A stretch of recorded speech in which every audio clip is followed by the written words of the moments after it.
Pernahkah kalian merasa hidup kalian adalah sebuah kebohongan besar, sampai sebuah kotak tua di bawah tempat tidur ibu mengubah segalanya?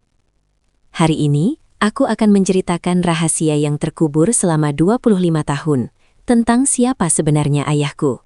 Sebuah perjalanan yang dimulai dengan air mata duka dan berakhir dengan sesuatu yang tak pernah kubayangkan sebelumnya. Selama 25 tahun hidupku, aku mengenal dunia hanya melalui mata ibuku, Sarah. Kami hidup berdua di sebuah rumah kecil yang selalu beraroma kayu manis dan cucian bersih. Ibu adalah pahlawanku, sosok wanita tangguh yang bekerja sebagai penjahit dari pagi hingga larut malam, demi memastikan aku bisa menyelesaikan kuliah.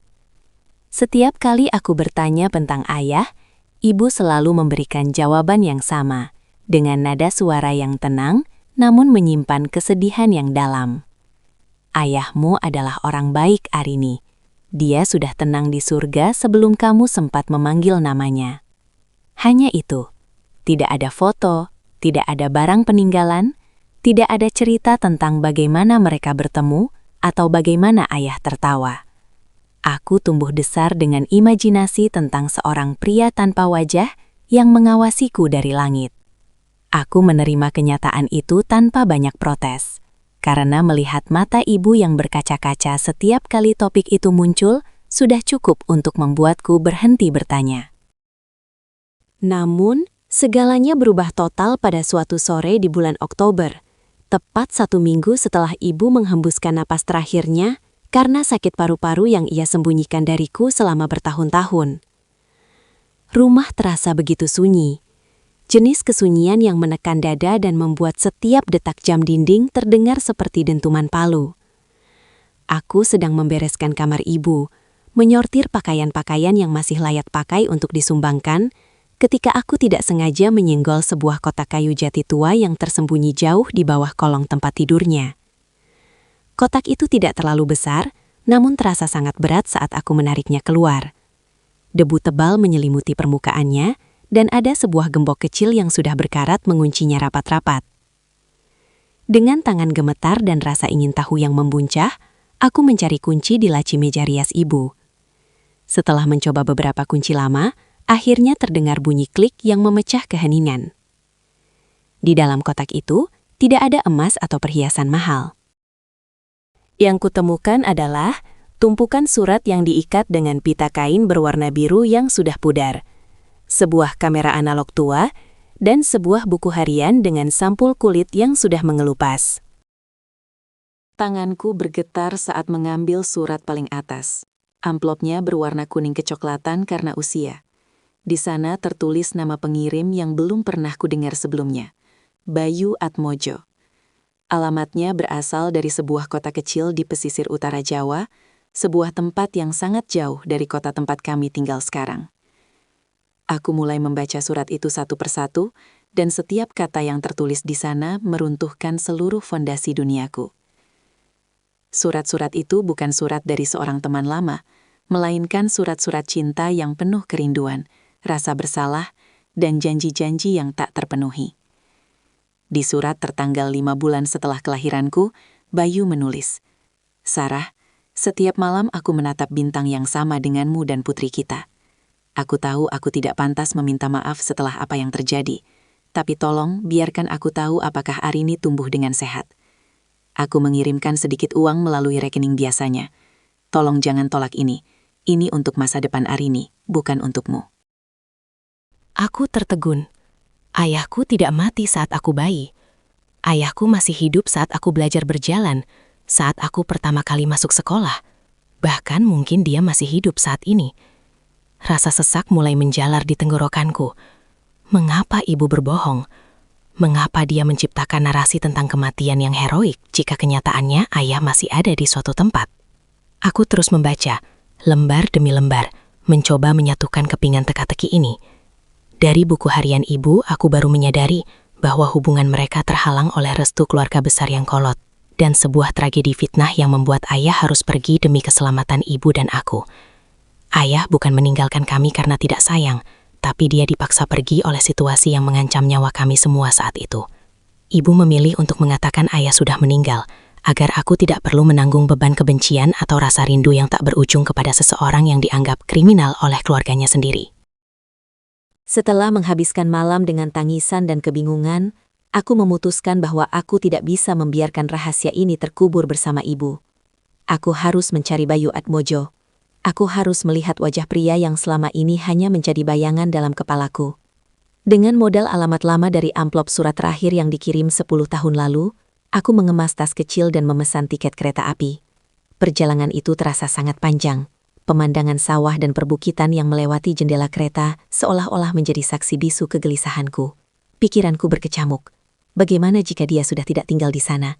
Bagaimana jika dia sudah berkeluarga lagi dan kehadiranku hanya akan merusak kebahagiaannya? Atau yang paling menakutkan, bagaimana jika dia memang benar-benar orang jahat seperti yang dituduhkan keluarga besar ibu dulu? Sesampainya di kota pesisir itu, udara terasa asin dan panas.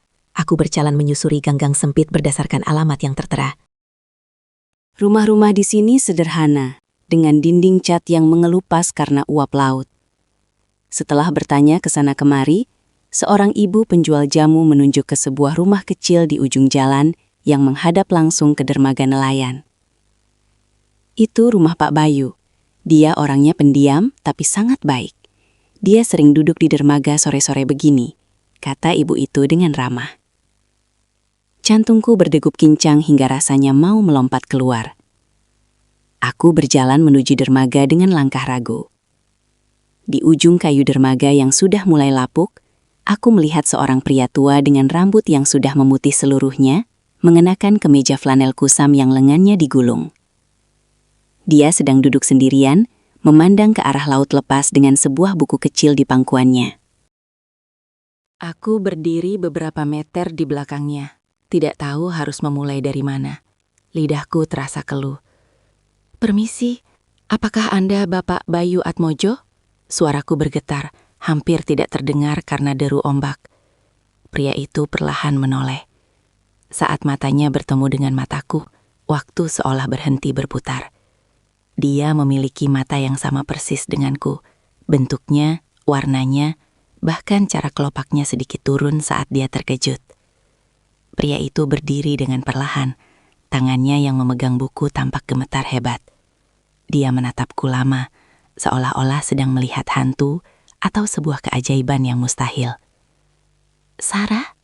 bisiknya lirih, suaranya serak dan penuh dengan kerinduan yang tertahan puluhan tahun.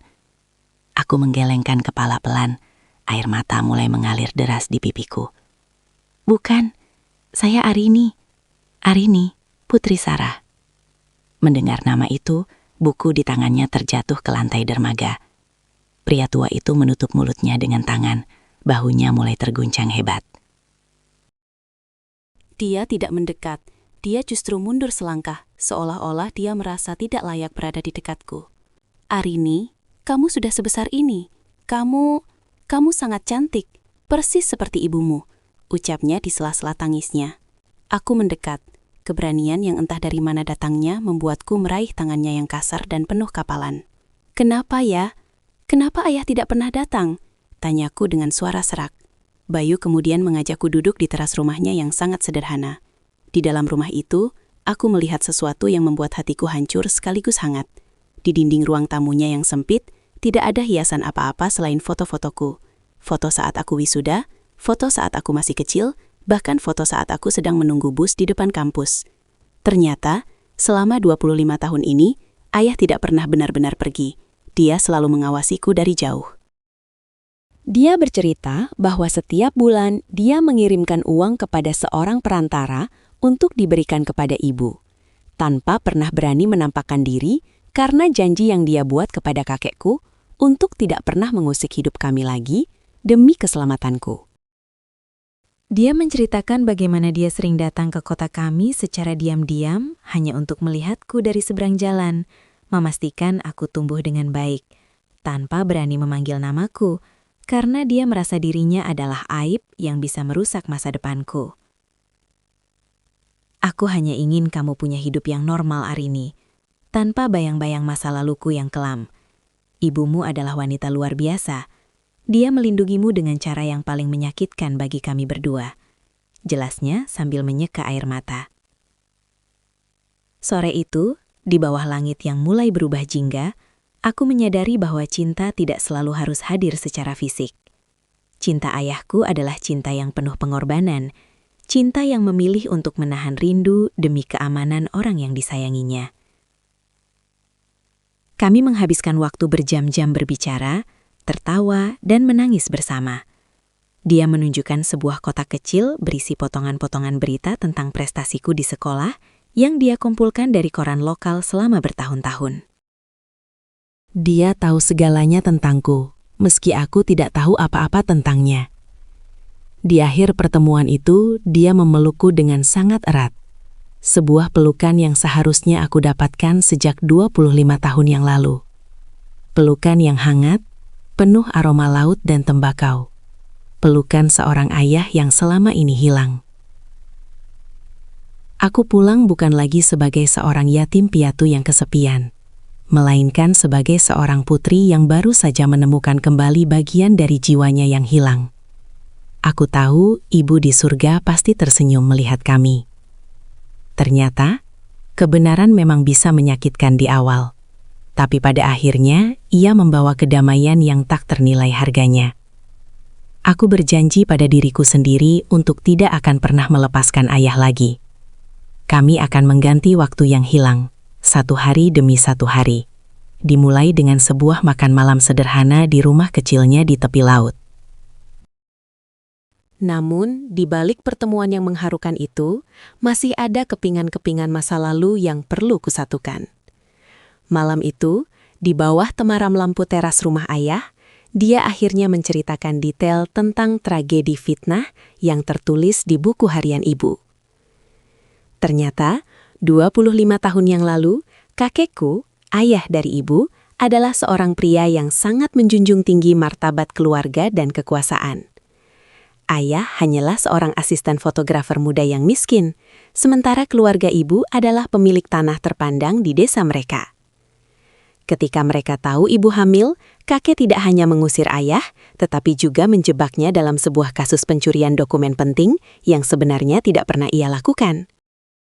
Ayah diancam akan dipenjara seumur hidup jika tidak pergi meninggalkan kota dan memutuskan semua kontak dengan ibu. "Aku tidak takut dipenjara, Arini," bisik ayah sambil menatap ombak yang gelap. "Tapi kakekmu mengancam akan membuang ibumu ke jalanan dan membiarkanmu lahir tanpa perlindungan sedikit pun. Aku memilih pergi agar kalian tetap punya atap di atas kepala, agar ibumu tetap dianggap sebagai bagian dari keluarga mereka, meski dengan syarat dia harus berbohong bahwa aku sudah mati." Mendengar itu, aku menyadari betapa besar beban yang dipikul ibu sendirian selama ini. Dia harus berpura-pura menjadi janda demi melindungiku dari amarah kakek yang egois. Keesokan harinya, aku membawa kamera analog tua yang kutemukan di kotak kayu itu ke sebuah gerai cuci cetak foto tua di pusat kota. Aku penasaran, apakah masih ada memori yang tersisa di dalam roll film yang tertinggal di sana? Beberapa jam kemudian, sang pemilik toko menyerahkan selembar amplop berisi foto-foto yang warnanya sudah mulai memudar dan sedikit berjamur. Saat kubuka, air mataku kembali tumpah. Foto-foto itu adalah potret ibu saat sedang mengandungku. Ada foto ibu yang sedang tersenyum malu-malu sambil memegang perutnya yang membuncit, duduk di bawah pohon mangga. Ada juga foto candid ibu yang sedang menjahit baju bayi kecil. Foto-foto itu diambil dengan penuh cinta oleh ayah sebelum badai fitnah itu memisahkan mereka. Ini adalah bukti bahwa aku tidak lahir dari sebuah kesalahan, melainkan dari cinta yang sangat murni. Selama seminggu aku tinggal di rumah kecil ayah, aku belajar banyak hal tentangnya yang tidak pernah kuketahui. Ayah ternyata sangat suka memasak ikan bakar dengan bumbu rempah yang unik, hobi yang mungkin menurun padaku yang juga suka bereksperimen di dapur. Kami menghabiskan waktu dengan berjalan-jalan di sepanjang pantai, membicarakan hal-hal sepele seperti warna favorit hingga hal berat seperti penyesalan-penyesalan di masa lalu. Aku juga baru tahu bahwa Pak Dharma, tetangga lama kami yang sering membawakan oleh-oleh ikan asin setiap bulan, sebenarnya adalah perantara yang selama ini dipercaya ayah untuk memantau keadaan kami dan menyalurkan bantuan finansial secara diam-diam. Suatu sore, aku mengajak ayah untuk mengunjungi kokam ibu di kota. Awalnya dia ragu, takut kehadirannya akan memicu luka lama bagi keluarga besar ibu. Namun, aku meyakinkannya bahwa sekarang adalah waktuku untuk melindunginya. Kakek sudah tidak ada ya, tidak ada lagi yang perlu ditakuti, kataku meyakinkannya. Saat kami sampai di depan nisan ibu, ayah bersimpuh cukup lama. Dia tidak banyak bicara, hanya mengelus batu nisan itu dengan tangan yang gemetar dan membisikkan kata terima kasih berkali-kali. Di momen itu, aku merasakan sebuah lingkaran yang akhirnya tertutup. Luka yang selama 25 tahun menganga, perlahan mulai mengering dan sembuh. Kini, hidupku tidak lagi sama. Aku memang kehilangan ibu, sosok yang menjadi duniaku selama ini. Tetapi Tuhan memberikan kesempatan kedua untuk mengenal separuh jiwaku yang lain. Aku mulai rutin mengunjungi ayah setiap akhir pekan, membawa bahan makanan, dan perlahan-lahan merenovasi rumah kecilnya agar lebih nyaman. Kami bahkan berencana untuk membuka sebuah galeri foto kecil di teras rumahnya, memajang karya-karya ayah yang selama ini hanya tersimpan di dalam laci gelap. Aku belajar bahwa kebenaran, seberapa pahit pun ia di awal, adalah satu-satunya jalan menuju kebebasan yang sesungguhnya. Aku tidak lagi membenci kebohongan ibu, karena aku tahu itu adalah bentuk pengorbanannya yang paling tulus untuk menjagaku tetap aman dari kejamnya dunia luar saat itu. Satu hal yang paling menghancurkan hatiku sekaligus memberikan penghiburan luar biasa adalah ketika ayah mengeluarkan sebuah kotak sepatu tua dari bawah tempat tidurnya. Di dalamnya, terdapat 25 amplop yang belum pernah dibuka. Masing-masing bertuliskan angka usia, mulai dari Arini 1 tahun hingga Arini 25 tahun. Ternyata, setiap kali aku berulang tahun, ayah selalu menulis surat. Ia menceritakan apa yang ia rasakan hari itu, doa-doa yang ia panjatkan untukku, dan bagaimana ia bekerja keras menabung demi masa depanku, meski ia tidak tahu apakah uang itu akan sampai padaku. Membaca surat-surat itu seperti mendengarkan suara ayah yang membimbingku tumbuh dewasa dari kejauhan. Di surat ulang tahunku yang ke-17, dia menulis, "Hari ini kamu mulai dewasa, Nak. Maafkan ayah yang hanya bisa melihatmu dari balik pagar sekolah saat kamu merayakan kelulusan SMP-mu. Kamu memakai pita merah di rambutmu, dan kamu terlihat sangat bahagia. Itu sudah cukup bagi ayah." Aku baru menyadari bahwa sosok pria asing yang pernah kulihat sekilas di kejauhan saat acara sekolah dulu bukanlah imajinasiku, melainkan ayah yang selalu setia menjaga dalam bayang-bayang. Keinginanku untuk memulihkan nama baik ayah membawaku kembali ke desa kelahiran ibu. Aku menemui salah satu kerabat jauh, seorang bibi yang dulu sangat dekat dengan ibu, namun ikut menjauh karena tekanan kakek. Dengan membawa bukti surat-surat dan pengakuan dari Pak Dharma, aku mengonfrontasi narasi bohong yang selama ini dipercaya keluarga besar. Awalnya mereka menolak. Namun ketika aku menunjukkan foto-foto ibu yang sedang hamil dengan raut wajah paling bahagia yang pernah kulihat, dinding keangkuhan mereka mulai runtuh. Bibi menceritakan bahwa sebenarnya kakek menyesal di akhir hayatnya, namun rasa malunya lebih besar daripada keberaniannya untuk meminta maaf. Mengetahui bahwa kebenaran akhirnya terungkap di hadapan keluarga besar, memberikan rasa lega yang tak terlukiskan bagi ayah. Ia tidak lagi harus hidup sebagai pencuri atau pria yang melarikan diri, melainkan sebagai seorang ayah yang berkorban segalanya demi keselamatan istri dan anaknya. Hubungan kami pun mulai memasuki babak baru yang lebih dalam. Aku mulai mengajari ayah menggunakan kamera digital dan media sosial untuk memamerkan hasil jepretannya. Bakat fotografi yang ia miliki ternyata sangat luar biasa. Ia memiliki kemampuan untuk menangkap emosi dalam setiap objek yang ia potret. Sebuah bakat yang kini kusadari menurun padaku dalam bentuk cara pandangku terhadap dunia. Kami sering menghabiskan waktu di dermaga. Ia dengan kameranya dan aku dengan buku catatanku. Ia mulai bercerita tentang detail-detail kecil tentang ibu yang tidak pernah ku ketahui. Seperti bagaimana ibu selalu bersin jika mencium aroma bunga melati, atau bagaimana ibu sangat suka menyanyi lagu-lagu keroncong saat sedang merasa gugup. Cerita-cerita ini membuat sosok ibu terasa semakin hidup dan nyata di dalam ingatanku. Kami juga mulai merencanakan sebuah perjalanan kecil ke tempat-tempat yang dulu ingin mereka kunjungi bersama, namun tak pernah terwujud. Ayah ingin melihat pegunungan, tempat yang dulu sering ibu ceritakan dalam surat-suratnya. Melalui perjalanan ini, aku merasa seperti sedang menyatukan kembali dua jiwa yang telah dipisahkan oleh ego manusia dan kejamnya takdir. Aku belajar bahwa memaafkan masa lalu bukan berarti melupakan rasa sakitnya, melainkan memberikan ruang bagi kedamaian untuk tumbuh di atas luka tersebut. Ayah kini bukan lagi sekadar nama di atas amplop tua. Ia adalah rumah tempatku pulang, sosok yang mengajarkanku bahwa cinta yang paling tulus adalah cinta yang mampu melepaskan demi kebahagiaan orang lain.